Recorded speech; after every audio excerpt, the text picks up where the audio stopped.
និយាយពីស្ថានភាពថ្មីបងពីមុនដែលមុនពេលដែលបងសម្រាប់ចិត្តមក clinic I Smile ហ្នឹងពីមុនថ្មីបងមានស្ថានភាពចំពឹសខ្លាំងអាចនិយាយបានថាចំពឹសរហូតថា3ឬក៏4ជួរអញ្ចឹង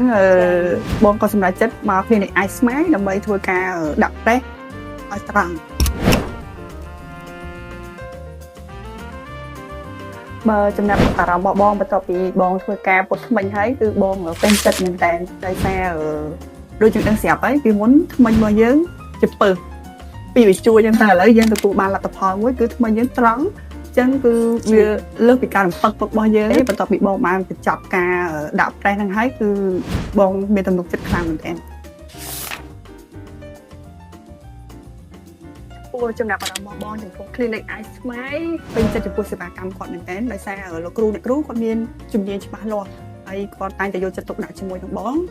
ជាពិសេសនៅក្នុងដំណាក់កាលដំបូងហើយនឹងកំពុងដំណើរការបងតែងទទួលបានការណាត់ជួបជាប្រចាំជាមួយនឹងពួកគាត់ជារៀងរាល់ខែដើម្បីតាមដានក៏ដូចជាអាប់ដេតជាមួយនឹងស្ថានភាពថ្មីរបស់បងពេញចិត្តខ្លាំងមែនតើថ្ងៃដែលបងដោះតែចេញហ្នឹង